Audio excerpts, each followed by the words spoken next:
See Live. me? Yeah. Hello, you cannot see me Yes, now. sir. Yes, sir. Now So you we can are. see me? Yes, I can see you now. Okay. So we are live on Facebook now. So good evening, everybody, and welcome to today's session of Karwaan special lecture. And today with me, I have Professor Anirudh Deshpande, sir, from Delhi University.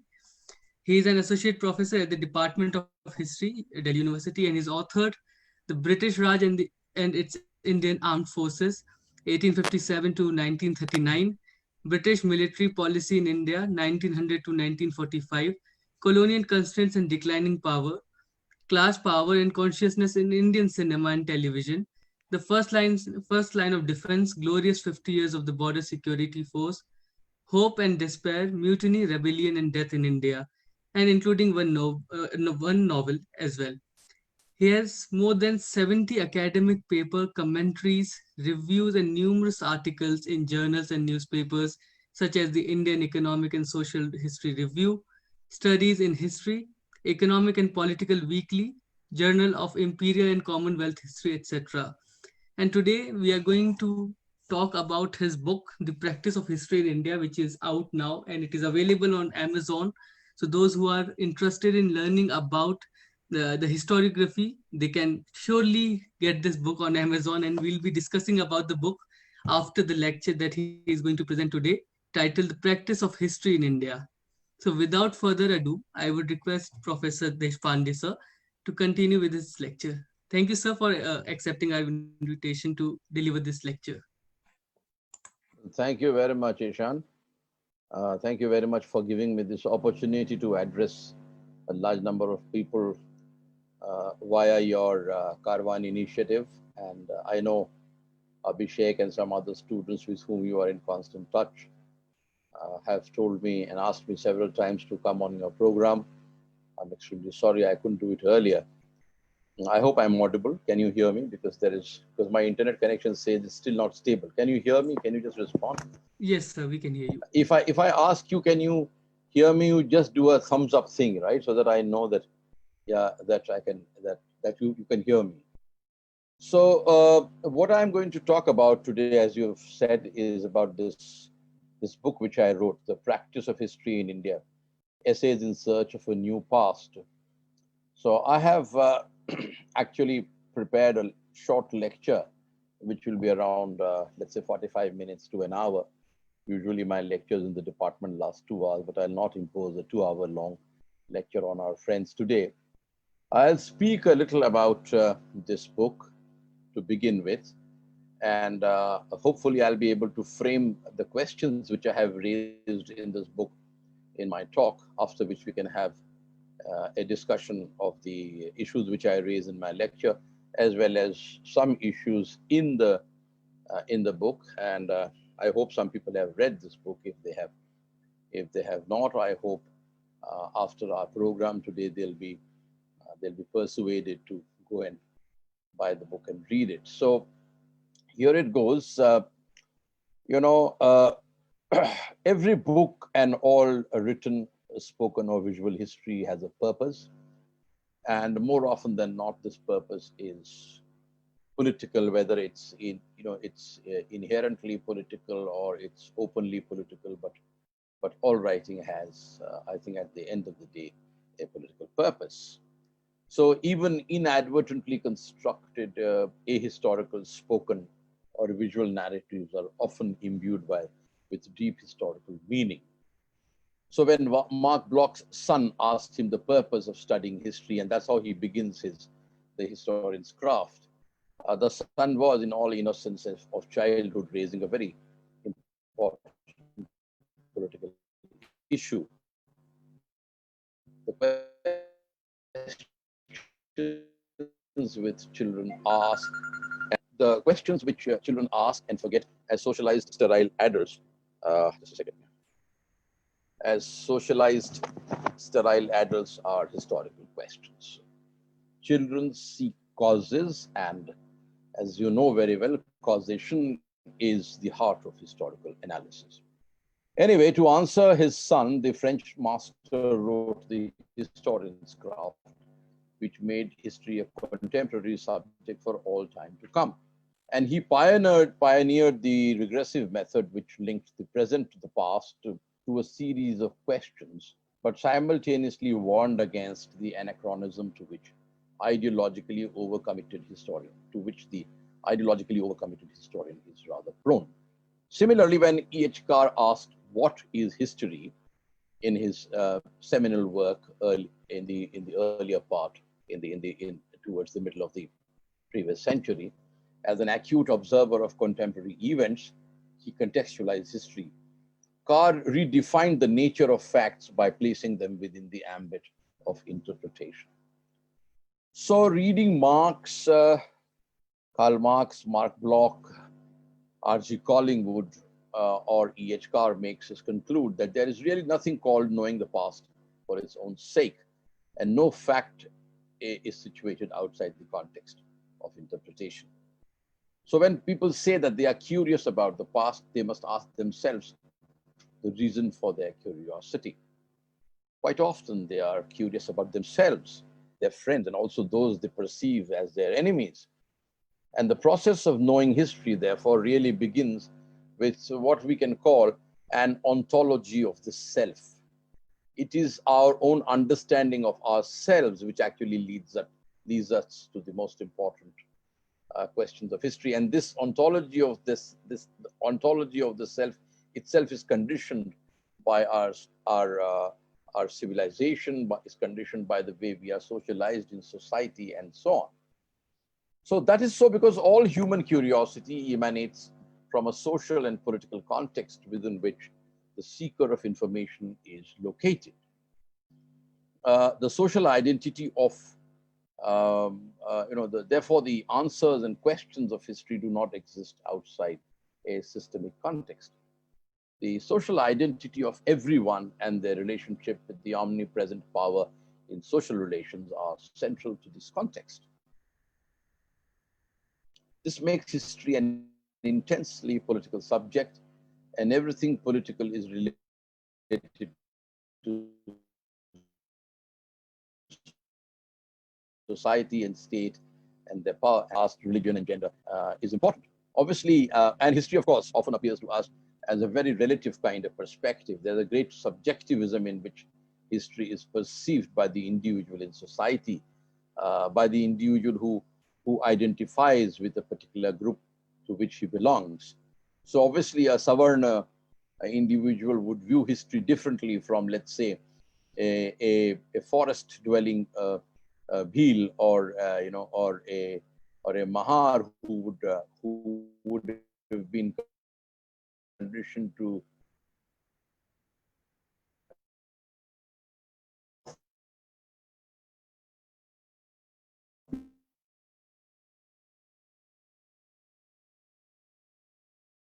use of history. So to begin with, there is no one to begin with, unless you've gone to school, everybody in our society conforms. So a man actually views history very differently from a woman.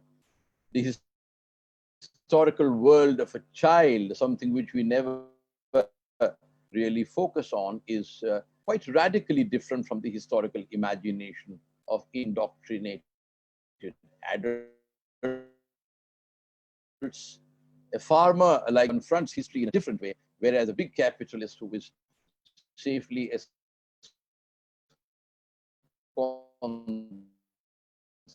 in his citadel does his best to remote control it, unself-consciously. And the job of history is to encourage the self-interrogation of these identities. So that is the way I look at this subject.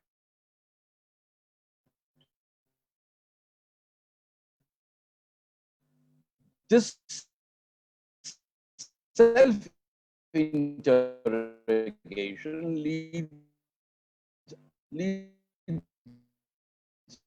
us to the problematic of power inherent in almost all human, knowingly or unknowingly, the existence and one of the most important tasks of history mediated through the institutions without which we read scholars and activists like Antonio Gramsci, for instance, or a person who was also very actively involved in the Palestine struggle against Zionism, Edward Said, who wrote the seminal work Orientalism. Or you look at the work of somebody like Benedict Anderson, who made pioneering researches in the notion of imagined communities and nationalism, about which we always speak when we discuss nationalism and the formation of national identities through print culture and so on. Or Michel Foucault, who was a great historian of the institutions created by modernity and capitalism. We read about these institutions of knowledge and power, which constantly influence our perspective of others and ourselves. The origins, evolution, change, and permanence of economic, social, and political power, therefore, comprise the stock of human history. Undergraduate students of history are often not conscious of this relationship because of the false consciousness inculcated in their minds by society and its conformist schooling system. To many of them, history remains a chronicle of battles and dynasties in the same way as biology or geometry become diagrams to be remembered for exams. Subjects are not taught, but practically buried in school, which is sometimes romanticized by the adults, as Ivan Illich reminded us in his pioneering and seminal deconstruction of modern schooling in the text, Deschooling Society. The education modern children receive in schools is designed to convert them into larger or smaller cogs of the system. Their degree is pedigree, and their mark sheets are, marketable commodities. This is what quote unquote career counseling from class 7 in most Indian public schools is all about. As schooling is in most bourgeois systems is neither designed nor executed with the aim of creating a rational, conscious, and sensitive human being appreciative of reasoning and social justice. Modern mainstream schooling confounds education with learning and ends up destroying both. And therefore, in this context, who can forget what Bernard Shaw said about school? And Tagore said the same thing about the university. And it is with Tagore's quotation that the preface of my book actually begins. The university history teacher, let's come to the university history teachers like me, who face innumerable problems in their classrooms and outside classroom discussing history with their students. The university history teacher, unless he is an evolved clone of his student, begins his career and classes with a major handicap. Most of his students in India are system rejects. Many students end up doing history because the system has already refused them the opportunity to do anything else. It is a different matter that most of them thank their stars at the end of our courses, but that is a different thing altogether. Once their interest in the subject is aroused and they connect with it personally, there is no stopping them. There are numerous stories of social rejects who become fine writers, teachers, film actors, filmmakers, after learning critical history inside or outside the university. Therefore, it is not surprising that the greatest writers always evince a deep understanding of history without necessarily being professional historians. So, so the first thing we have to do is to disengage what is known as quote unquote professional history and good history. So people can be good historians without being professional historians, and professional historians can be pretty bad historians, and despite practicing the professions they do, which is very, very clear. And as the students who are on this Facebook Live, as they go on to do their graduation degrees and postgraduate degrees, they'll actually understand and know more about what I'm trying to say here. So who can deny that there is much history to be learned from the works of Balzac, Hugo, Dostoevsky, Tolstoy, Tagore, Premchand, Gorky, Lucian, William Faulkner, or Gabriel Garcia Marquez, or Isabel Allende, and writers, deeply historical writers like Maria Vargas Llosa, among many others. So literature and history have a very long-standing and deep connection, and they both help each other, as I have mentioned in my book. In fact, I have some filmmaker and journalist friends who are very fine historians, and I find myself quite comfortable in their company. They are erudite, they read a lot of history, they approach history from a variety of fresh perspectives, which are not, which are usually missed by professional historians who teach, who teach crabbed kind of histories in their classrooms. Now, I would like to answer a very simple question, which I think, which Ishan also prompted earlier. Why did I write this book? There are two possible answers to this question. The first is rather obvious. Rare would be the publisher, especially an Indian one, who would decline an offer made by a faculty member at the Delhi University's history department, who has taught historiography at the MA and MPhil PhD levels for a number of years. The second answer, which I feel is correct, points towards the all India pedagogical need for a book such as this. It is a modest submission inspired by the masters of our craft. Who is the book meant for? Of course, it is meant for it is meant for all those who are just a second. It is just a minute.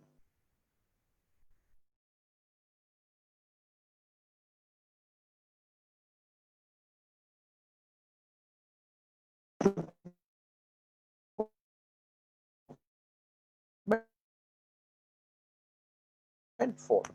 Of course, it is meant translation has been planned, but above all, it is meant for no other history truly speaking. The book is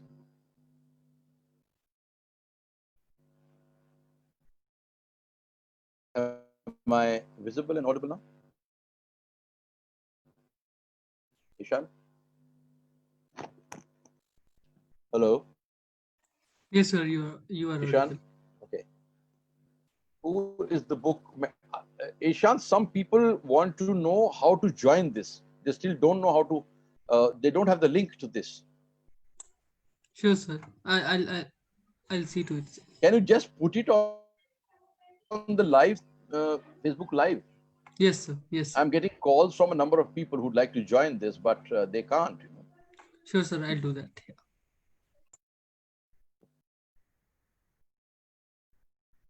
Hello? I'll do that, sir. Are you recording this, Ishan? Yes, Hello? sir. Yes, sir. It is being recorded. Yeah. It is being recorded. Okay. So who is the book meant for? Of course, it is meant for everyone who can read simple English. And a Hindi translation has been planned. But above all, it is meant for those interested in critical history because there is no other history truly speaking. This book is meant for students of Indian history and its related subjects. It is also underpinned by the assumption that teachers like me remain lifelong students of history. My research students, friends, and colleagues in the colleges of Delhi University are aware and appreciative of my humble contributions to the craft they share with me. And it has been a very long-standing demand of these good people that a book like this should be written by me. And that's what I did. This book is about the practice of history in India, or better still, my preferred idea of the historian's craft, the history of which is coterminous with human civilization. The obvious question quickly arises, there are so many books on literally doing history, so why should another one be written and also published? The answer to this question may be sought in my vocation as a practicing historian who has always keenly felt that a book like this ought to be written for the graduate and postgraduate students in India. School students are also welcome to read it, as are those people who will probably never see it on display in a fancy bookstore. But remember that the doors and windows of historiography are open to everyone. I would like to remind my, the audience here that since 2005, I have taught history in a public funded university to students who flock to it year after year in the hope of a better future. The majority of them come from socially and economically deprived families and cannot speak or write academic English, unlike those who have the choice of studying in what Henry Heller has called, quote unquote, the capitalist university. They understand English, but are overawed by the formidable language in which a large number of ivory tower academics write. Numerous, numerous public educated English-speaking students also join the Delhi University every year, but their problem is different. They are uncomfortable with the Indian languages and ignorant of rural and small town life. We teach history in a country where the North often does not know the South, and the East very often does not know the West, and possibly the center is too narcissistic to know anything at all.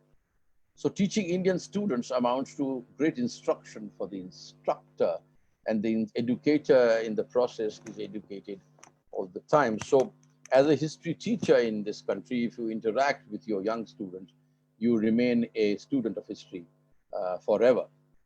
And I have learned, I have personally speaking, I have learned a lot of history while responding to the questions of my students who comprise a socially heterogeneous class. And the method I have followed in my classes and outside them has been bilingual and dialogical. I have never approached my classroom with the banking concept of education so beautifully criticized by Paulo Freire in The Pedagogy of the Oppressed. This is another book which I actually recommend to all my students. There are 3 or 4 books which I always ask my students to read if they want to become good historians. One is, of course, Ivan Illich's um, Deschooling Society.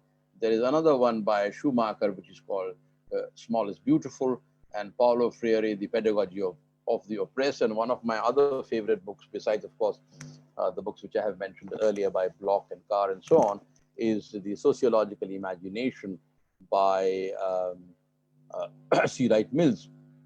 And one other author which I keep asking my students to read to understand how the meaning of language and how the language of meaning changed in the 19th and 20th centuries is the work of Raymond Williams, who was a very very innovative and pioneering, Marxist theoretician and thinker of history, culture, society, and economy in the 20th century. So, if you really follow the dialogical method with the students, I feel that you end up learning a lot of history from them. Your approach should be open-ended, and you should not assume that the student doesn't know anything, because the context from which the students come actually teach a lot of things to you. What this actually, this book may be read as a very condensed report of my conversation with history since I developed interest in history as a school and university student. And I have used snatches of this conversation in my classes in the course on the schools and methods of history taught at the master's and research levels in my university. The chapters of this book are expanded versions of the various aspects of this conversation which has taken place between history and me, and also between my students, friends, and family members and me. It does not pretend to be an exhaustive reader or primer on the historian's craft, but there is no jargon or method on method and methodology in this book, unlike many, unlike books which can be very tedious as far as method and methodology are concerned. So let me just speak a little bit about this book, after which I think Ishan can ask me some questions. We can have a discussion and other people can join the discussion, and we can move on to the dialogical part of this presentation of mine. So what does this 7-chapter book say of interest to this audience? So I presume a large number of people who are listening to this and seeing me are students of history themselves. So first of all, the book underlines the difference between literature and history.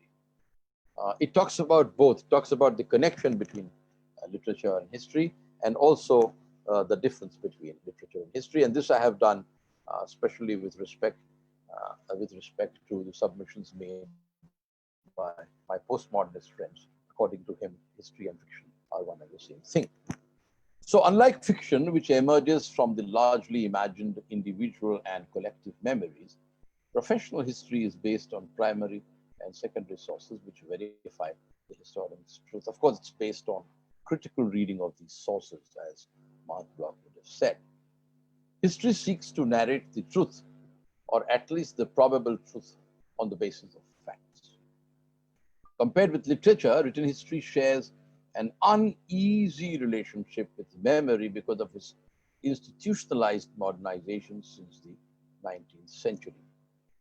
My book asserts the need to expand the horizons of history by approaching memory more constructively than Indian historians usually do.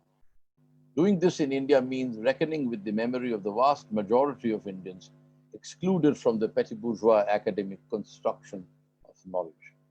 And several modes of remembering the past have flourished in the pre-literate, literate, and post-literate contexts of Indian society since the early 20th century, outside the enclosure of professional history. So it is suggested in this book that written history and unwritten memory both must be used critically and dialectically by the historian. A historian who wants to write popular history, a historian who wants to write the history of the people, a historian who wants to write the history of the subaltern masses, or of women, or of children, or of childhood for that matter, has to take into account a large mass of unwritten memory. I mean, if you want to write the history of your gardener, or you want to write the history of your household help, or you want to basically make a film on migrant laborers, a visual narrative on the migrant laborers living in your neighborhood, then obviously you have to take unwritten memory, and you have to take masses of unwritten memories to be able to construct a narrative. But of course, you do it very critically, and you actually, after assembling this mass of knowledge, you have actually uh, put it to you put it to the litmus test of the historian's craft, and then come to your conclusion. So the historian can actually begin by interrogating his vocation to examine why history, once a very popular discipline in the West, and of course in India as well, has declined in the pedagogical importance in India since 1947.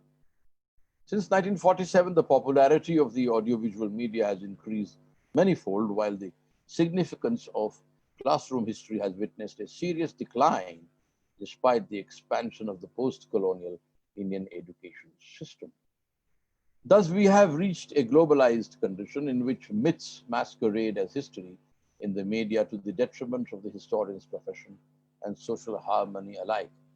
This calls for a greater intervention of the historians in the media in the interest of a responsible and critical public history. So, public history is another thing which I have underlined in my book. I mean, public history is taken far more seriously in countries like Canada, in the UK, in Europe, and other places where the historians, where specialist historians are engaged by various organizations, institutions, and communities to write public histories about these, and these historians, of course, well versed with techniques of oral history and visual history and so on.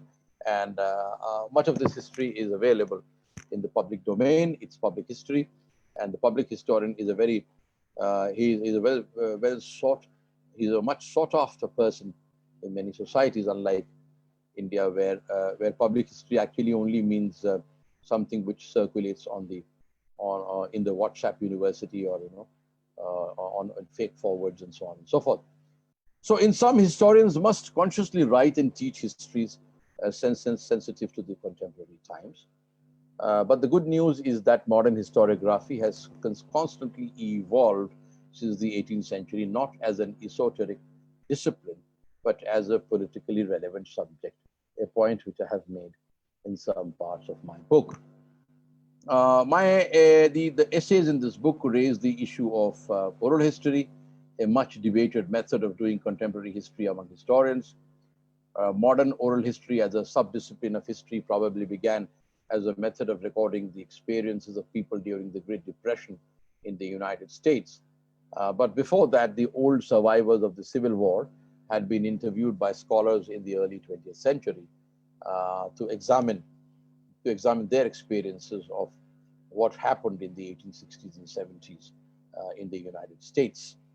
I mean, during the period of the liberation of the slaves, the emancipation of the slaves, and immediately thereafter. So you have these oral histories being practiced by scholars in the late 19th and early 20th century. After 1945, of course, the interviewing of eyewitness participants in the events of the past developed steadily as a history genre of recording individual and collective memories. Begun as an initiative to record the popular memories of war, this method became full-fledged oral history over time. And now, of course, many countries have oral history, very active and flourishing over oral history associations. They have their oral history association journals and so on. But unfortunately, India is not one of those countries. Now, oral history is related to, but different from oral tradition. Again, in my essay, I have distinguished between oral tradition and oral history. Oral tradition, which according to the late Jan van Sina's definition, must be at least 2 generations old, whereas oral history is the recorded, tape-recorded oral history which individuals or groups of individuals narrate to the historian in response to a very carefully constructed questionnaire made by the historian. So the recording of the oral history itself is a dialogical process. It's not a monological process in which the historian keeps quiet, because while he is taking this testimony of his respondents, he's also asking questions in the process and refining the information which he gets, and always qualifying the claims made by some of the respondents. So it's not a monological exercise. The future of oral history is predicated on the fact that professional and institutionalized histories are deficient in recording the histories from the inside of the oppressed. So oral history is an aid to the movements for social justice across the world. It is particularly significant to countries like India, where literacy is low and the memories of the oppressed are routinely erased from public memory, or not recorded at all, or not, when the mainstream media actually does not actually even bother to record the memories of the oppressed. When academics are busy with their esoteric themes and disciplines, and they don't even look around, they don't even interact with people in society, common people whom they meet in the markets, or in shopping complexes, or on the sports fields, or in their neighborhood and so on, and they don't even bother to ask them what those histories are. I mean, and that is actually really the stuff neighborhood workshop social history is actually made of. So a key achievement of this book is that it demolishes the difference between the oral and written, and questions the assumed superiority of the written in mainstream historiography. I can speak about this slightly more in greater detail if I'm permitted to afterwards, especially with respect to what the much reviled historian A.J.P. Taylor had to say on this. Oral history, my essay on oral history presents a critique of establishment historiography and suggests that historians adopt a receptive and balanced approach towards several forms of remembering the past. Oral history reorients the historian's craft in interesting ways, which have been explained in his beautiful book, The Voice of the Past by Paul Thompson. It is crucial to the histories which, not history, but histories in the plural, which flourish outside the dominant narratives of modern societies. The fact that the cross-examined testimony was central to history writing since the times of Herodotus has been forgotten by the professional historian obsessed with the archive of written and published documents, which really became the most important archive of history writing in the 19th century. Another essay actually attempts a similar exercise with reference to what is called the visual narrative nowadays. The visual archive presents embodied human memory on a wide canvas spread over time and space. In time, it extends from the cave paintings to the age of photographs and film. And since the 19th century, the visual archive available to historians has become huge and must be taken seriously, must be taken as seriously as the documentary evidence provided by the past. And the inherent ability of the visual to challenge or support the documentary accounts of the past has to be appreciated by the historian in search of holistic history. For instance, the histories of art, architecture, photos, and films have increasingly informed written histories in myriad ways for a very, very long time. Photos and films often undermine heavily subjective histories, but in practicing oral and visual history, the historian should not get carried away because in research, enthusiasm must always be tempered with a certain amount of level headedness and critical acumen in the historian. So the issues of criticality and corroboration maintain their salience to the craft of history despite the political leanings of a historian.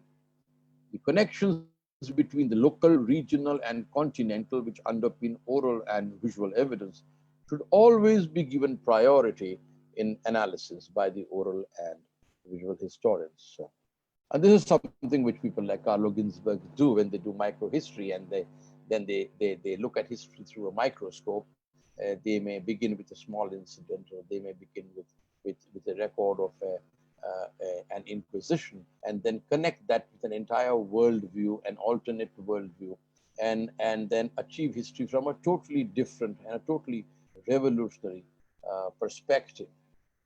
So one of the essays in my volume again pays attention to imagination in the conception and writing of history. So imagination plays a very important role in the writing of history, and this imagination is not the same as the imagination of fiction. And almost all historians agree that good history can only be written with the aid of imagination, and this makes history a cousin of literature.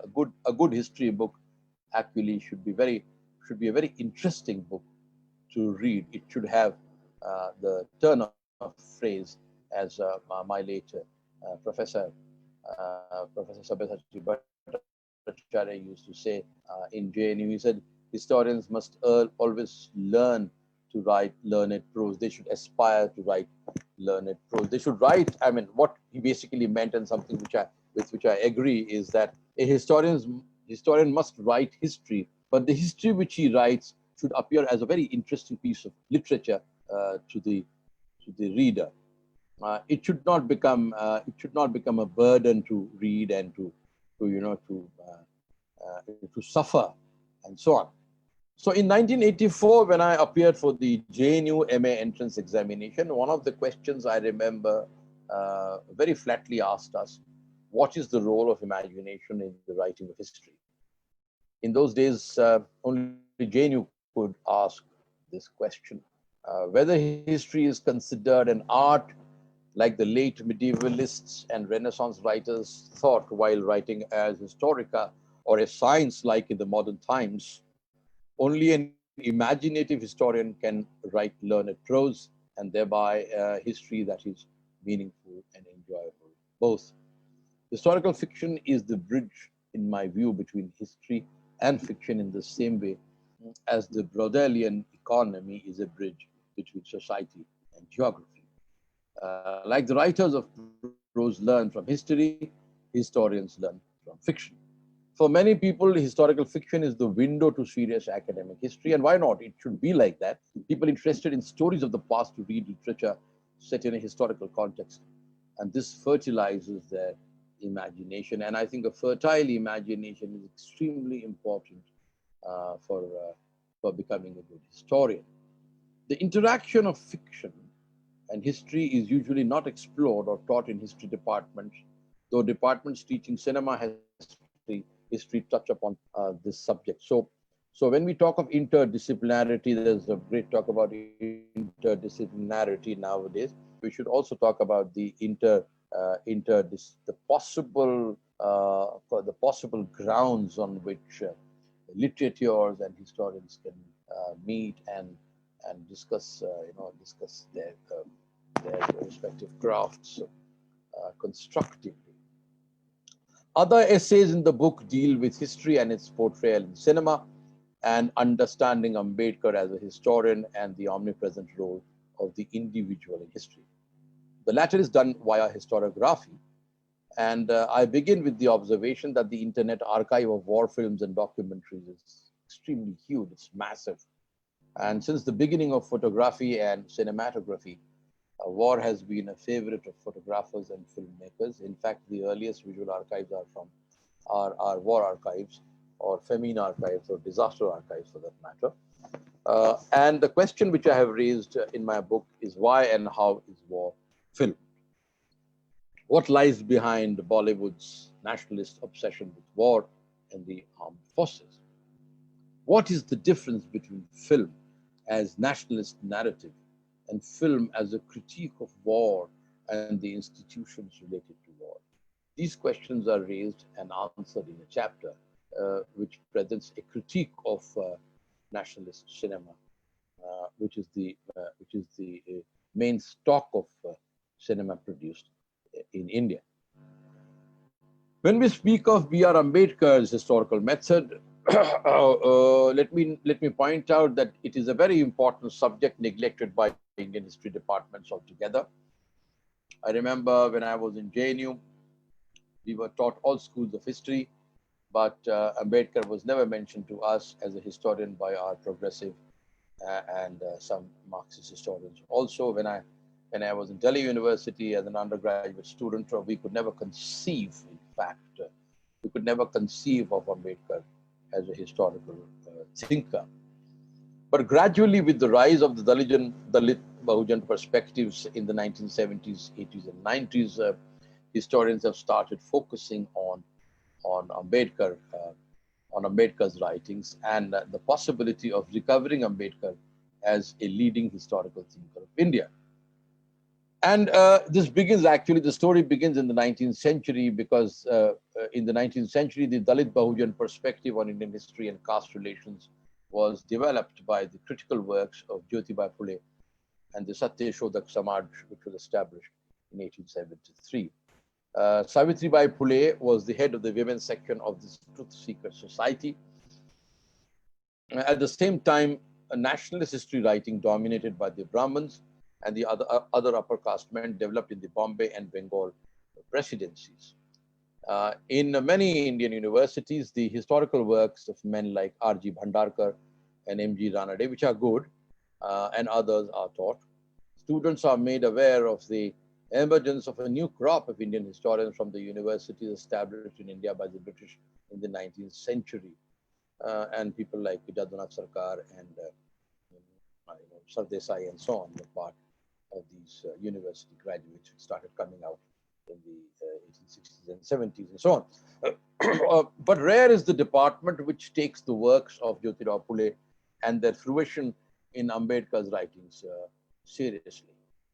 Even the Indian Marxist professors who champion the cause of the oppressed usually do not pay adequate attention to this important subversive school of historiography. And I have sought to redress this imbalance by illuminating the fact that Ambedkar was not only a leader of the oppressed classes, a lawyer par excellence, and a constitutional expert, but also a critical historian who truly wrote history, quote unquote, from below, or at least history of the below, a very, very long time before we heard of the Subaltern Studies project in the 1980s. So Ambedkar is already writing history. He is writing a very critical history of the caste system. He is writing a very critical history of the hegemonic enterprise of the caste system in the 1930s, 40s, in the 1920s, 30s, and 40s. So even, I mean, when most of the Indians were busy writing nationalist histories to counter colonialist historiography, you have Ambedkar, or you have people like Periyar, for instance, and I'm sure there are other people like him who were already writing histories which were deconstructing the myths on which the supremacy of certain castes in Indian society was based. So his Ambedkar's method of deconstructing texts and his reliance on logic and cross-examination of sources is a salutary example to all aspiring Indian historians. I would like to say that Ambedkar's example tells us that lawyers can often make good historians because at a few places, Carlo Ginzburg and people like Mark Bloch also say they actually equate I think they equate the historian's work sometimes with the work of a very, very good detective who actually investigates a particular case with great diligence, knowledge, and erudition. So lawyers can often make good historians, as the example of Nehru also would suggest, because he was also a lawyer before he became, before he wrote his acclaimed historical works, which are quite good, in fact, and which receive good reviews even from a person like Didi Kosambi in his exasperating essays. And finally, a very important question arises in my book, something which students of history always ask. What is the question of the individual in history? How do we answer this question after reading, let's say, a very important historical essay like The 18th Brumaire of Louis Bonaparte by Karl Marx, which I think is a brilliant essay on the role of an individual in history. So who is an individual and what difference does he make to history? What is the role of the individual in history? The question has elicited a variety of answers which may or may not support, quote unquote, the great man theory of history, which, like a ghost, keeps raising its head periodically. Usually the query is framed in a patriarchal context, and therefore the word individual in it refers to a male. A female here or there may enter the ranks of such individuals, but usually she does so by acting like a politically great man. And in fact, Indira Gandhi was, to take an example, she's remembered best for the defeat of Pakistan and the creation of Bangladesh in 1971 by a country obsessed with masculine national pride. The book has concluded that while it is important for historians to assess the role of specific individuals in their historical context, it is equally important to know why and how some men are presented to us as great. What is the process by which the story of kings, queens, politicians, diplomats, generals, and so on becomes legendary in history?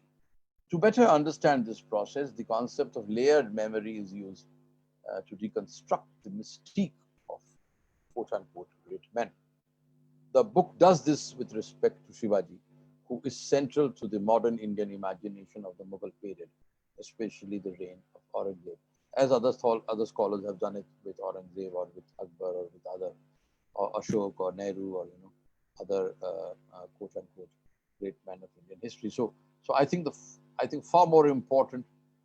Both questions are important. The question of the role of the individual in history, but this question is intrinsically linked to the portrayal of the individual through various layers of historiography, right from the times which are contemporary with him.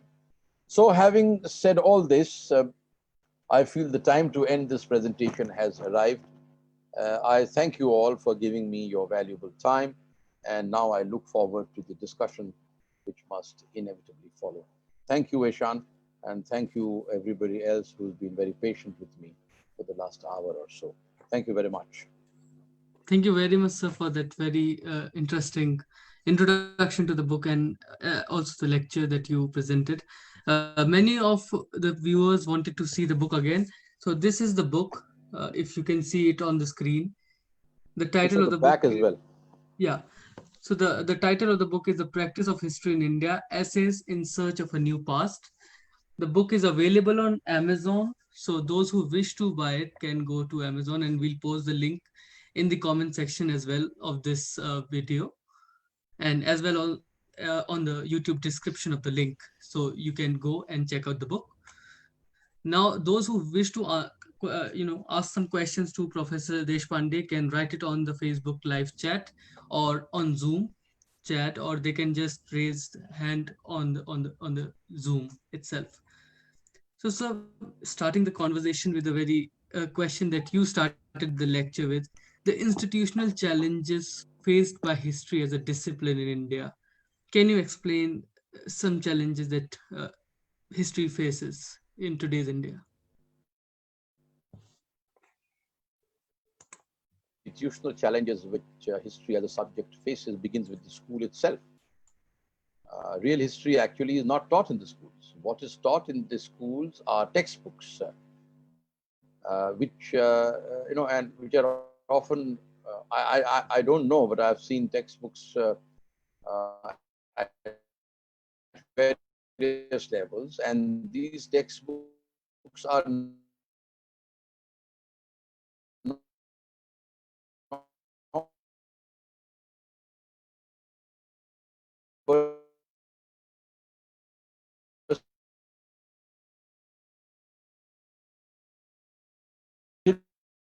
children, but as they become civilized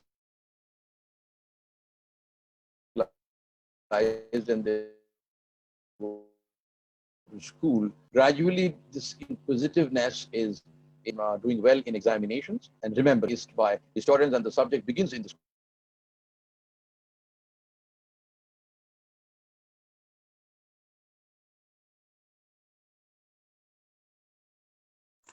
So you are on mute, sir. Can you unmute yourself? Okay, is it okay? Yes, sir. Yes, sir. Hello. So the internet went So off. it begins with the school, Yeah. and then in the universities also. For instance, you have students want to come, and many students want to do history, or they are forced to do history because they want to take competitive exams. They are not interested in the subject per se, and that happens at the MA and the MPhil and PhD levels also. So, in schools, for instance, innovative history thinking is not undertaken. Oral history is hardly talked about. Students are not they are not encouraged to talk to their relatives, or their friends, or their neighborhood servants or domestics, or their gardeners, or or their autowalas, or broadly speaking, they are not encouraged to actually deconstruct the way they think about history. So there are many institutional uh, challenges, apart from the fact that many history professors and lecturers in this country are those who have failed to pass the UPSC examinations many times, and they'll end up becoming unwilling and disinterested history teachers. So, and of course, then there's a political problem as well, which is always hovering over the historian's head, as I have said in my book, that practicing history is a very dangerous. It can prove to be a very dangerous enterprise in many parts of the world today, because if your civil society is not mature enough to face facts or to face the truth, then it becomes very risky, and it becomes extremely risky for a historian to speak truth to power, as Edward said, is to say the job of the historian is to speak truth to power. And but can historians speak truth to power nowadays? Without being censured, or without. I mean, I'm talking of many countries, for instance. I mean, I'm talking of many countries in the world where historians and all thinking people, historians, or political scientists, or sociologists, are facing this problem. It's not only, even scientists are facing this problem. So it's a society. These are globalized times, which are dominated by giant corporate interests, who do not want the masses to hear the truth, who want to suppress the truth, whose media channels and whose control over the media is exercised precisely to. So this is a bigger, the corporatization of society, the consumerization of society, and the kind of regimes which globalization has produced in many parts of the world is another. It becomes a very important. It creates a great institutional institutional problem for historians to work. So So from within the institutions and from outside the institutions both, historians have right from schools to the universities to the places where histories are taught, where they are learnt, and also in places where they can go and interview. It's not easy to interview people, because if you want to interview workers, or you want to interview migrant laborers on a construction site, you have to confront the contractors and other people who are in charge of these workers, who would not like you to hear the truth. So it's very difficult too. It's very difficult. These are various institutions, various institutions which are hospitals will not give you records. Police stations will not part with records. Even the archives are not well stocked and taken care of. Files are destroyed routinely. I have worked with organizations where I've been told that they destroy records as a routine, and then they want histories of these institutions to be written. And I asked these people, how on earth did they expect that histories of these institutions could be written if they had themselves an official policy of destroying records on a regular basis? So when I say institutional challenges and problems, I mean institutional challenges and problems from the primary school level onwards, till you die. So it's a problem at a very, very big level. It can work at the micro level as well as a very macro level also. But the problems are there. For instance, you can't write a critical history of the armed forces. You cannot write a critical history of the police forces. You cannot write a history of the intelligence services, for instance. You can't write a history of the deep state simply because those records will never be made available to you. So you will end up only scratching the surface of the state. So keep these things in mind when you talk about how much historical knowledge the historian can actually convey to the public.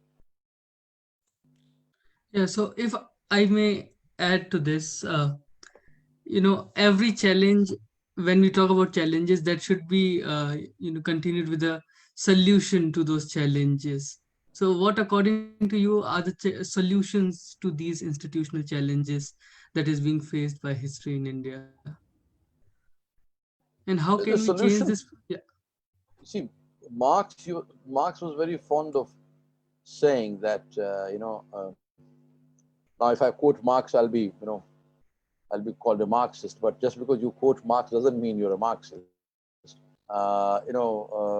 Marx was very fond of saying at a particular place, he says that if you state a problem properly, then you start solving it, in the sense that in the stating of the problem itself, in the stating of the contradiction itself, uh, is the beginning of the process by which you resolve that contradiction. So first you state the problem. And I think my book, chapter 1 of my book, actually states this problem. That if you really want to, if a society really wants to know the truth about itself, it is a society which should encourage self-interrogation. Self-interrogation at the school level, self-interrogation at the neighborhood level, self-interrogation at the college level, self-interrogation in the family, for instance, self-interrogation in cinema, in media. But where is that self-interrogation in the world today, where everybody wants to speak, but very few people want to read? Of course, erudition is important, and I think a historian has to be very widely read. He should read widely. He should read philosophy, literature. He should watch cinema. I think the historian's mind, it's like a garden in which hundreds of flowers should bloom, and there should be a great amount of cross-pollination between these flowers, so that the entirety of history which he produces has that fragrance and that richness of that garden. But what kind of gardens can bloom in the environments in which we find ourselves living today? So I have pointed this out right in the beginning of my book when I say that historians alone cannot do it. They need the support of civil society on a very large. And when I say civil society, I don't mean people sitting in the India Habitat Center or the India International Center, or people attending my lectures in my classes, or or on Zoom and so on. When I say civil society, I mean a much bigger, when I travel in aeroplanes, or I mean, of course, I haven't done it over the last 1 year because of the COVID problems. But wherever I go and when I tell people that, when I tell people I teach history, I've stopped doing that over the last 5, 6 years for a variety of reasons, because I start getting lectures on history, and I don't want people lecturing, talking shop with me when I'm traveling. I'd rather enjoy myself having coffee and observing things and so on. But then, so I come to know that people have very set views about themselves. People have extremely set views about their neighbors. People have extremely set views about religions.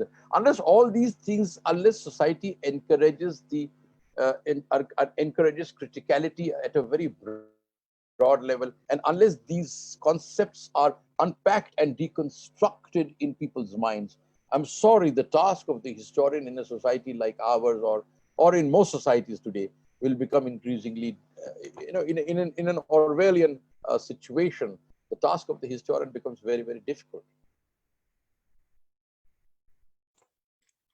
So, of course, you have critically mentioned the complicated relation between modern history and memory in your book. Can you share some points for about that, and the methodological problems that arises from the need to expand the horizon of history by means of constructively returning to the visual expression of memory in post-literate context, as you mentioned in the book? So when I say post-literate context, I mean a situation in which there is literacy, but a large majority of the population is semi-literate.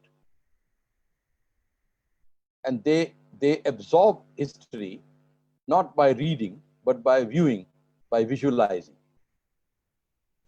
Therefore, the historian must, the way people receive history, the modes by which they receive history, and these modes which actually make them construct the stereotypes and myths in their minds on the basis of this constant bombardment of their mind by these images in society, should actually make historians take these images extremely seriously, in the same way as we take folklore seriously, or we take the Puranas seriously, or we take the Mahabharata and Ramayana and other things seriously, and we critically understand them.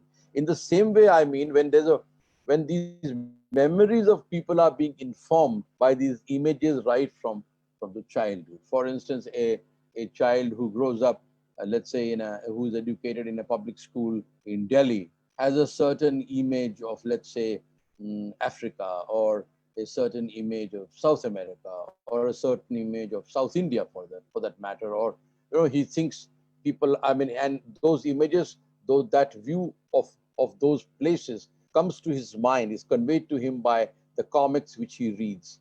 Let's say he reads. We used to read Phantom, and it's through Phantom that Africa got conveyed.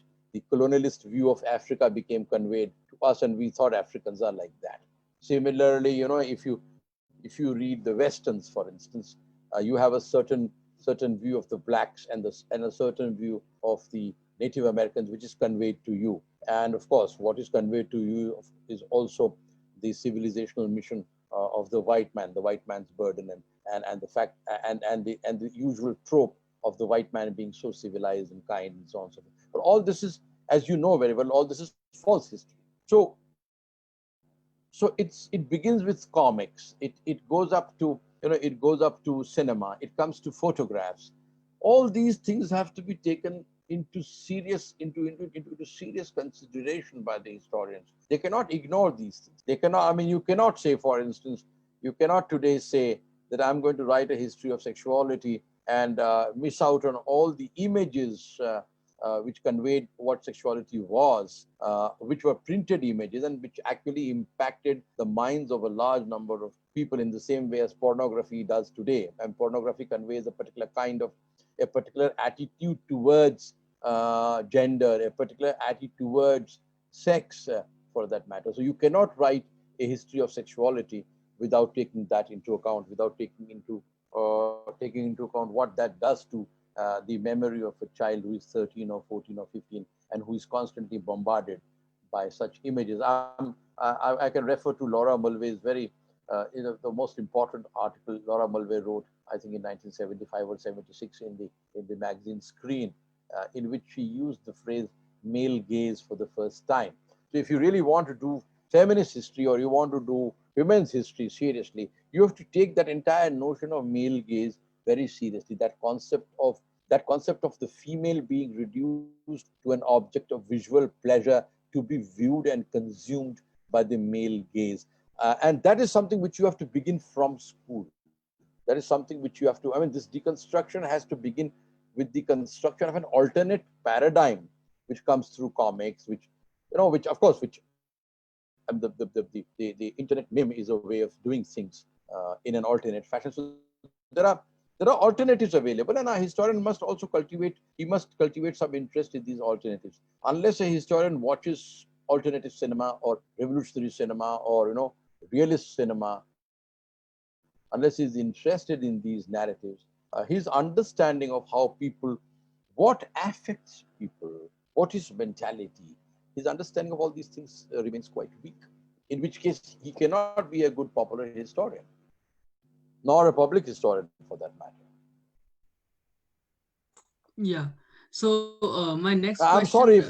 sorry if what I'm saying doesn't satisfy most people who are listening to me, but that's the way I look at things, and these have been explored in my book. People can Yeah. read. If they want to know more about these things, they can of course read the book. Yeah. So my next question is about if you can briefly explain postmodernism and if there are different strands within postmodernism school, and also in addition to this, postmodernism critique the universality of modernity, which had for long the West as its point of origin. So what is wrong with this critique? You see, I would like to refer to one of our masters in response to this question, and that master, of course, is Mark Bloch. And I mean, of late I've started taking Mark Bloch more seriously than I used to earlier. And incidentally, in the last few days, I've been working on the possibility of writing a book on selections from Marathi primary sources, which will be a kind of an anthology of primary sources, which will narrate history from a totally different perspective, something which will be at variance with what the nationalists would like us to believe about history. So I have actually been reading. I have read Mark Bloch again and again, and uh, one of the things which Mark Bloch says in the Historian's Craft about progress and about modernity is that, see, the modern and when it progress began, and the modern began when it became scientifically possible to distinguish fact from fiction, from truth from myth, and a certain method of looking at available evidence evolved from the 18th and the 19th century. So the basis of being modern is the possibility of unearthing the truth uh, on the with the use of reason, with the use of method, with the use of a critical analysis of the evidence which you have, which could be in the archive or in the fields or in the factories or wherever for that matter. But the possibility of narrating the truth. Now, postmodernism began seriously. Postmodernism began in the interwar period, in which the early postmodernist thinkers like Husserl, for instance, started projecting a very subjective view of reality. When it is the subjective perception of reality which became far more important to these thinkers than the establishment of a verifiable truth, which they confused with positivism. Positivism, which had been cultivated by Leopold von Ranke, the great Prussian father of modern historiography in the 19th century. Now, the problem with Ranke was that his entire perspective was statist. That in his view, it was the official archive Because Ranke was influenced by people like Hegel, for instance, to whom the state was a very, very important, perhaps the most important institution created by mankind. State, in Hegel's word, was the march of God upon earth. So it is the official archive and the official document. Ranke. I mean, Ranke says that you can narrate the truth on the basis of what the diplomats used to say, or, I mean, it's not that simple. He used to have fairly rigorous seminars, and many of his students became very good scholars later on, and I think you can read about that in most books of historiography. But the postmodernists began to say, right? I mean, of course, some people say that this doubt about the existence of truth goes back to Nietzsche, but I'm not very sure whether Nietzsche himself is correctly interpreted by a large number of people, because it has now been revealed that Nietzsche's own work was actually, it was mutilated by his sister, who became a member of the Nazi party, and who actually was very close to the Führer himself later on. So what these postmodernists, the early postmodernists in the 1920s, began to say was that the history which you see is totally subjective. It is perceptive. It is relative. From there, the postmodernist canon that therefore all relative, perceptive, subjective understandings are equal starts coming into being. So they became very good. The postmodernist is very good at deconstructing things, But then in the process of deconstruction is the process of reconstruction. So when you deconstruct something, you automatically reconstruct. Now, what is the postmodernist trying to reconstruct? For instance, when Hayden White talked about, applying postmodernism to historiography, he said there are many. See, he was not a stupid person. He talks about things like historiography, for instance. He says historians can look at other sources to also stitch together narratives. So he says you can use photographs, for instance. So what Hayden White was saying was that historians should shift away from their obsession with the official archive and this false assumption that truth is somehow hidden in the false archive. Now, the problem with postmodernists, ultimately large body of postmodernist thought, is that it subjects all perception to skepticism, hyper-skepticism, and a totally subjective view of reality. As I have said in one of my essays, I have said the best way of confronting it's happened many years ago. I mean, in England, for instance, there was a time when a scholar came around in England and said that the paper which he presents in the same paper which he presents in two seminars is not the same paper. So I asked it to me. I said, in that case, why does he present the same paper? He may get different. You can always say, of course, that it's not the same paper. Of course, it's not the same paper in the sense that you change a little and so on, but it's the same paper. The idea is the same. It doesn't really change so much. Why are you presenting the same paper in two places? Similarly, I have mentioned. It's very. Of course, it's. I got a little irritated when I read, at the end of history by Keith Jenkins, in which he says that he wants to live without histories of any kind. He doesn't want. He is critical of Carr, he is critical of Collingwood, he is critical of everybody. He is critical of all historians. And he says, I want to live without histories. Is it possible to live without history? I don't think so. But he may be able to live without history, but he will not be able to live without his paycheck. Now, that paycheck is a historical document.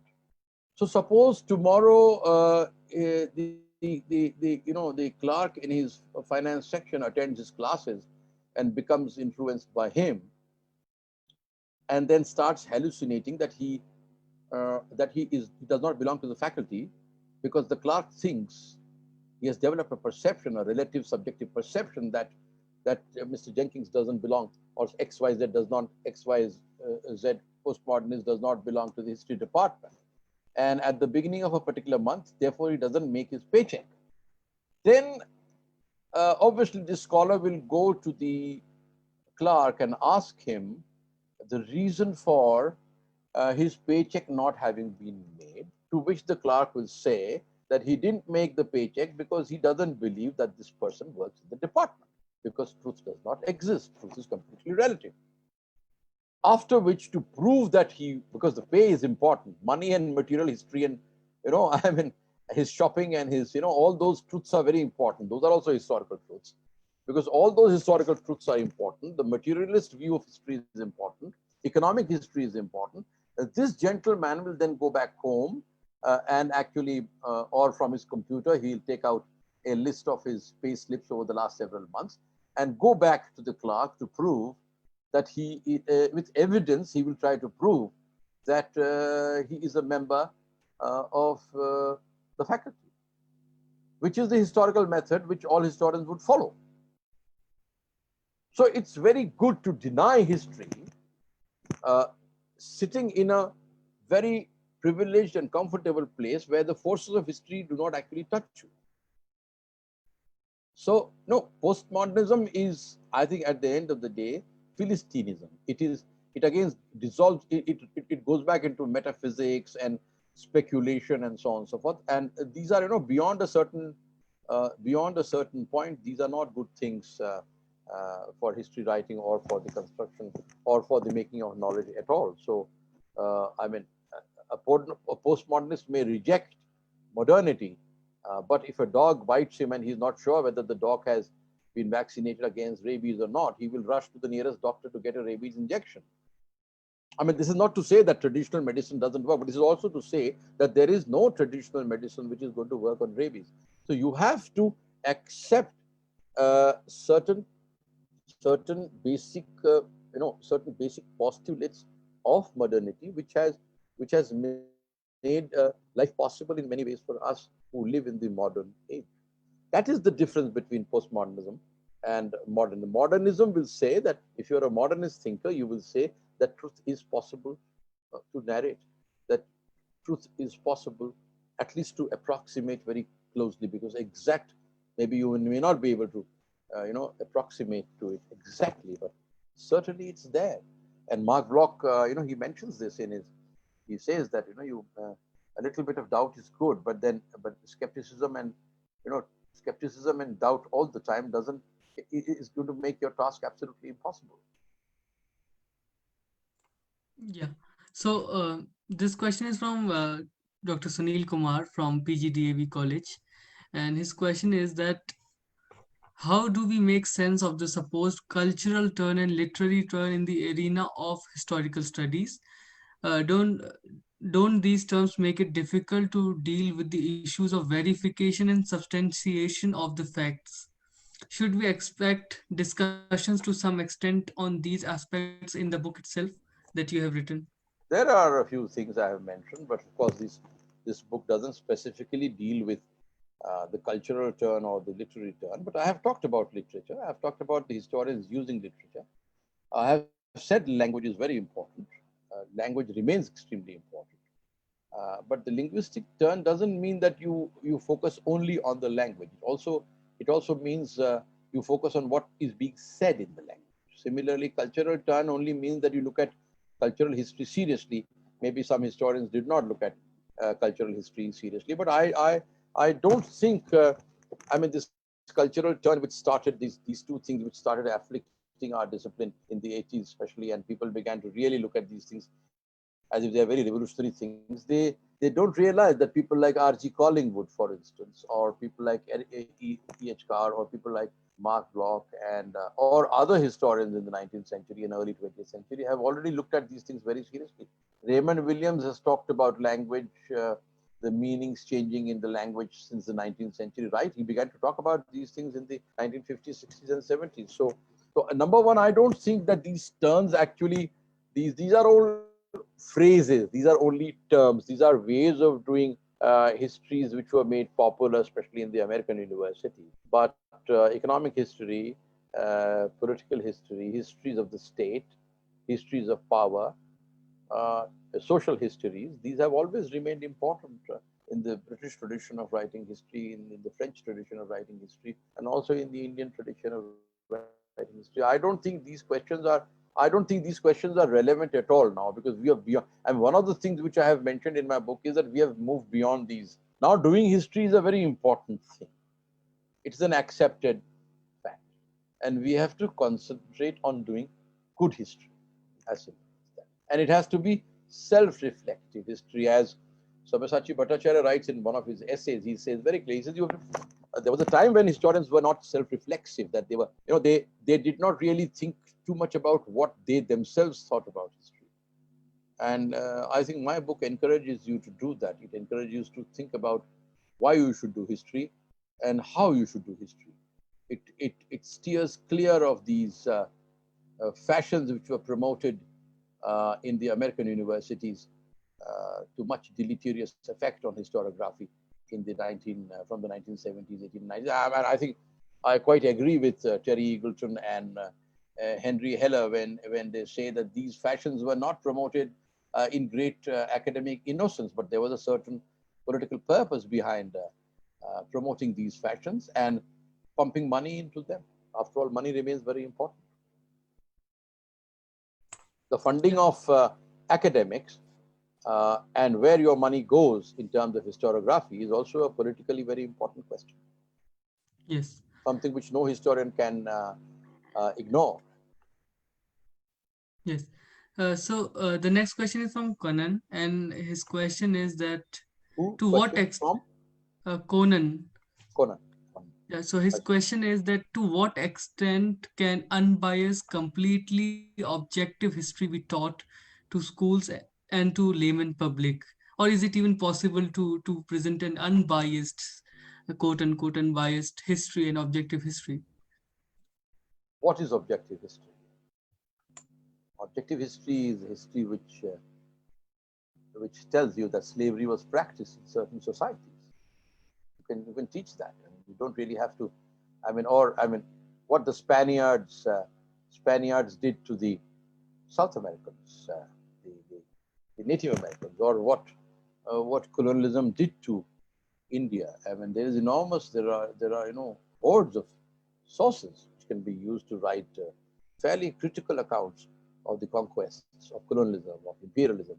And unless these are, what is the role of print capitalism, for instance, in the construction of identity, is something which Benedict Anderson has written about. These are things which can be introduced at the school level. And I think, there was this at a few years ago in the NCERT, in the CBSE syllabus, you had these themes in Indian history textbooks which had been produced by a committee of historians, and there were about 3 or 4 themes: ancient, medieval India, and international world history.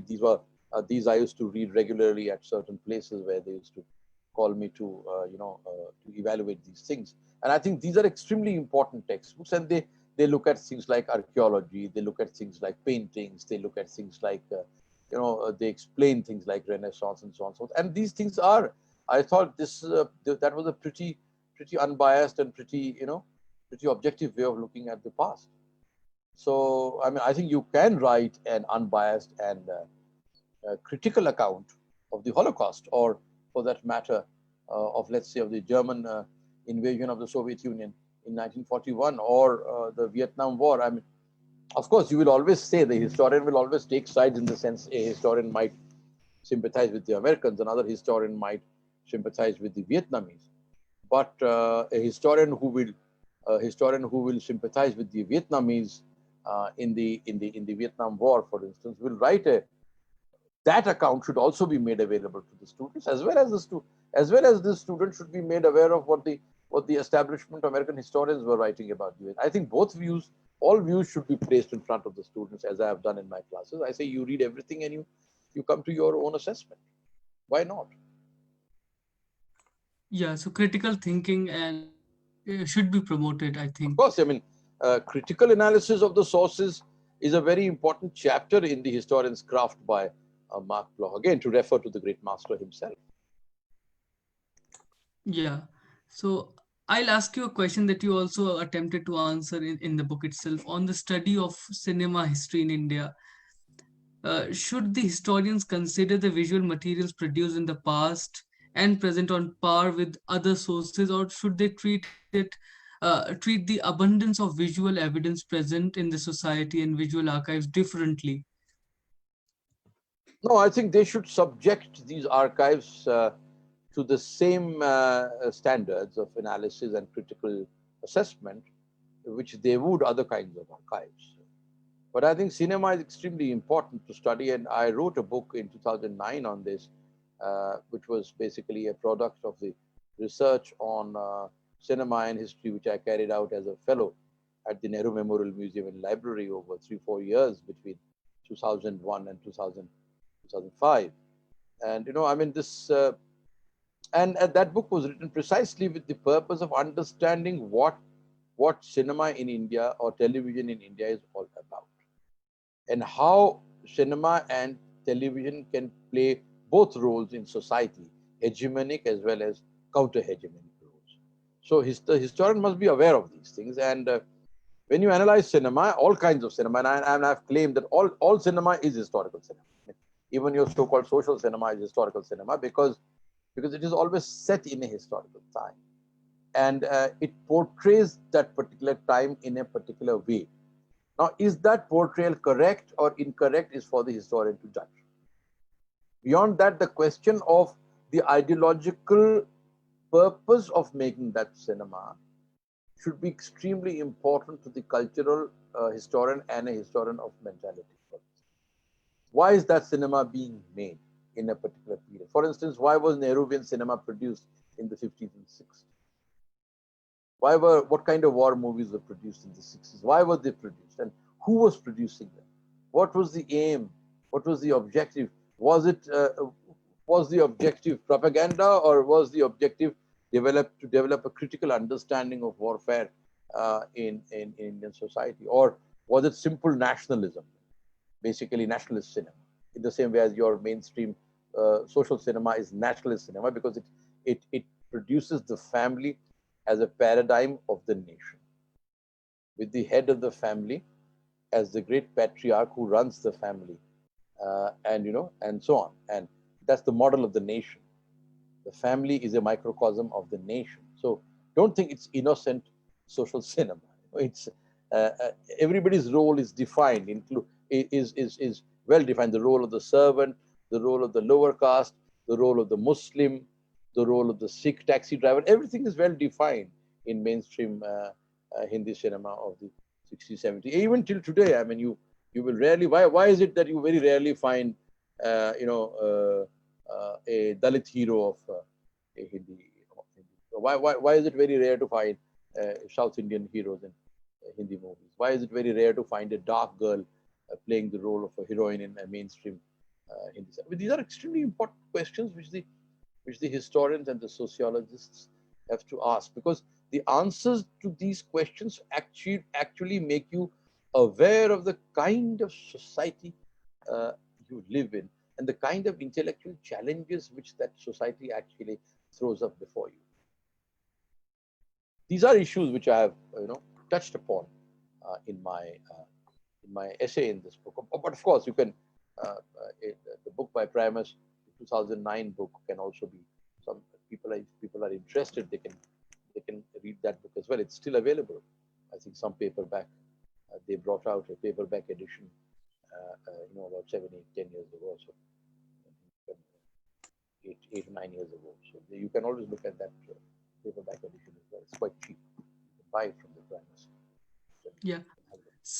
So from the 1920s, 30s of the Parsi theater, or the new emerging Bollywood at that time, and till today, we see historical period films being produced, and in India, and they go for 100 crores, 200 crores, 300 crore collections on the box That's office. all. That's all market. It's all basically selling trash to the people in the name of history. Yeah, so my question was that what are your views on the depiction of history in It's cinema, and trash. not just in, It's not history. It's trash. yeah. It's uncritical. It's uncritical. Hyper nationalist nonsense which you are watching. That's not history at all. And that is what has actually, I mean, the image of the common man of Akbar is that of Prithviraj Kapoor, thanks to the horrible movie called Mughal-e-Azam made by K. Asif, which is a totally inaccurate and it's a stupid film, but it was extremely popular. And we see in America a film called Lincoln winning Oh, many that's a great international. film. Lincoln is a very, see, Lincoln, you can't, see, that doesn't mean all films are stupid. There are good films as well. I mean, if you have, if you have a film like The Longest Day, for instance, you also have a film like Saving Private Ryan. You have, you have Full Metal Jacket. You have the Platoon. You have the Deer Hunter. You have very critical war films coming out of. I mean, for instance, if you really want to watch a film on, you want to really watch a critical film on war, for instance, or you want to watch a critical film on the Holocaust, what will you watch? You will watch, let's say, Schindler's List, or you will watch that great documentary produced by that documentary produced by this great French documentary maker Claude Lanzmann, which is called The Shoah. For instance, it's an 8-hour long documentary in which he has not shown a single concentration camp or a crematorium or an incinerator, but the horror of the Holocaust is illuminated with the help of historians he constantly interviews, historians who have worked on the destruction of the Jews at the hands of the Nazis in wartime Europe in the 40s. So India has produced occasionally a few critical films about. I think one of the critical movies about the armed forces, which was produced, but which is not obviously very popular. There was a movie made. It was called Shaurya.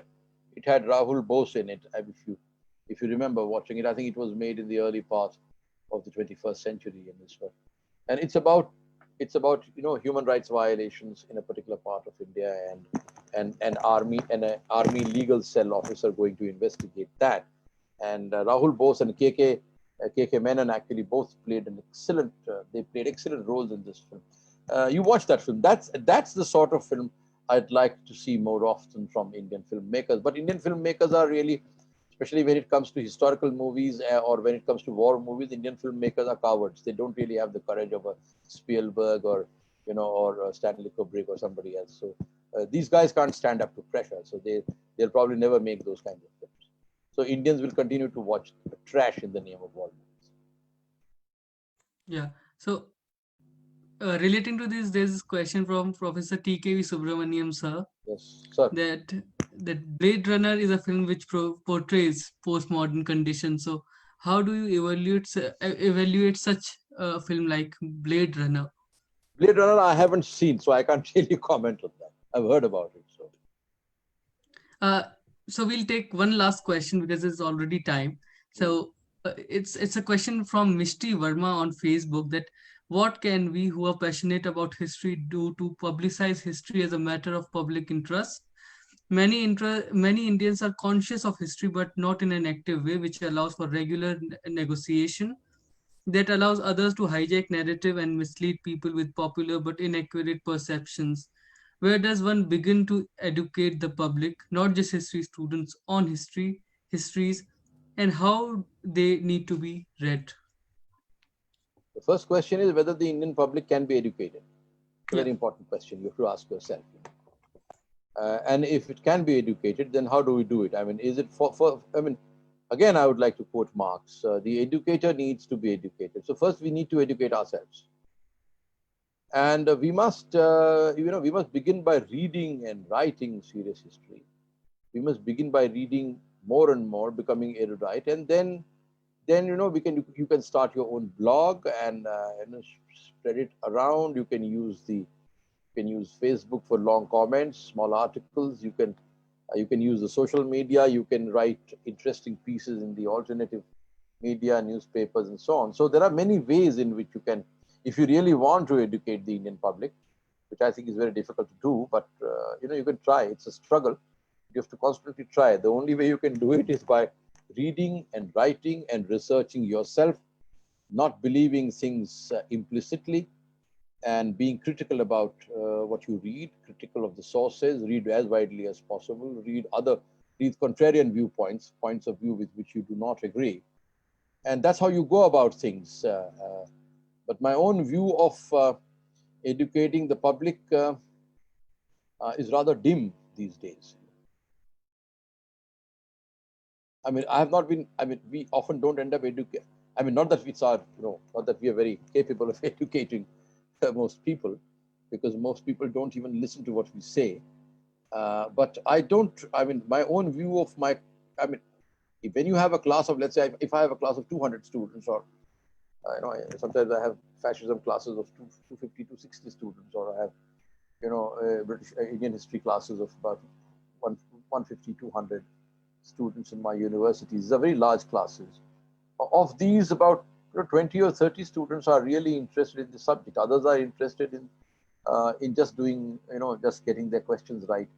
Ultimately, वो 4 सवाल आ जाने चाहिए और किस तरीके से 4 सवाल कर लेना है, sufficient unto the day thereof, and that's the end of the matter. So, if we can't educate, and if we can't even educate our university students, it's educating the public in general about history is a very tall order, but we must keep trying. We have tried for the last 300 or 400 years, and we'll keep trying in the next 300-400 years. And it will be a long drawn, difficult process of which we'll all partake.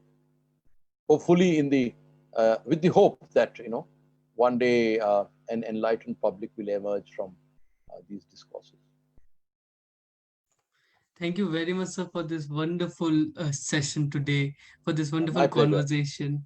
And it was truly an honor to host you. And because this book is, I think, a must read book, and I highly, you can ask everybody to, yeah, I can show the book again. So just bring it a I, little closer to the camera. No, slightly far away. yeah. Okay. Thoda So niche I kar. think, yeah. So I think the book is easy to read. It is easy to understand a very complex issue, rather the philosophy of history. And after this, I think many people can go read, E.H. Carr and other great the I great. just have one last comment to make. One of the books which actually inspired me many years ago to write a book like this, which ultimately I wrote, and that is a book which I read in my college when I was teaching in a college in Delhi University. It's a very short book written by Professor Professor Venkat. I'm sure has gone through that book. I think I remember I discussing this book with with some senior colleagues of mine at the history department, and and a few of them had seen that book, and that book is called that book is by the very big very great French historian of the Far East, of China, Japan, and the Chinese peasantry, by a man called Jean Chenot, who I think who died, but who was very old, and he died, and his books were very popular. His books on Chinese history were very popular when we were doing our undergraduate and graduate courses in Delhi University. It's a book called What is History For? What is, I think it was Professor Keshavan Veluthat with whom a few years ago I had a very interesting discussion. Okay, and Professor Veluthat he was one of those very few people who had read this book, and he said it's a good book, and it's a book which I read with great interest in my college. It was a book which I borrowed from my college library, and I read it in a matter of 3-4 days. It was such an interesting book. What is History For? Is the name of the book, in which he actually demolishes, the quadripartition of history, the way chronologies are constructed, the periodizations of history, Eurocentrism in history, all these, established ways of looking at history, which Western historiography has imposed upon historians and historiography everywhere else in the world,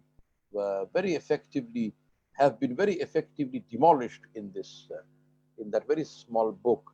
I think people might find a copy of that, a PDF of that on the internet. In those days, of course, there were no. There are, of course, free internet archives. You can actually look at that. It is by Jean Chenot. It's called What is History For? So that actually, right, that sowed the seeds of this book, which you are now thankfully advertising for me on Facebook. I don't Thank you have to so pay much. for this advertisement. Thank you very much, Eshan.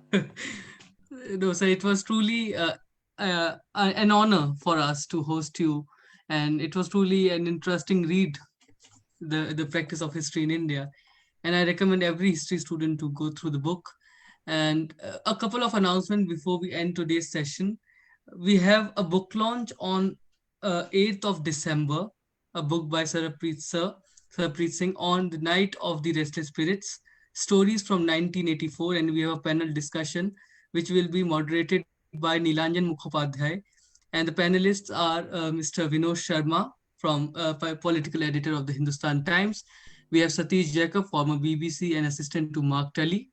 And we have Sarpreet Singh, the author of the book, and they'll be in a discussion on our Facebook Live. And on 9th, we have Professor Shekhar Bandyopadhyay addressing students and teachers' questions relating to his distinguished lecture that he presented on Karwaan on the decolonization in India. So thank you very much, everybody who attended our session and who will be watching it in the future on YouTube. Thank you so much, and thank you so much, Professor Deshpande, for taking out time from your schedule for doing this session. It was truly an amazing opportunity for us. Thank you very much.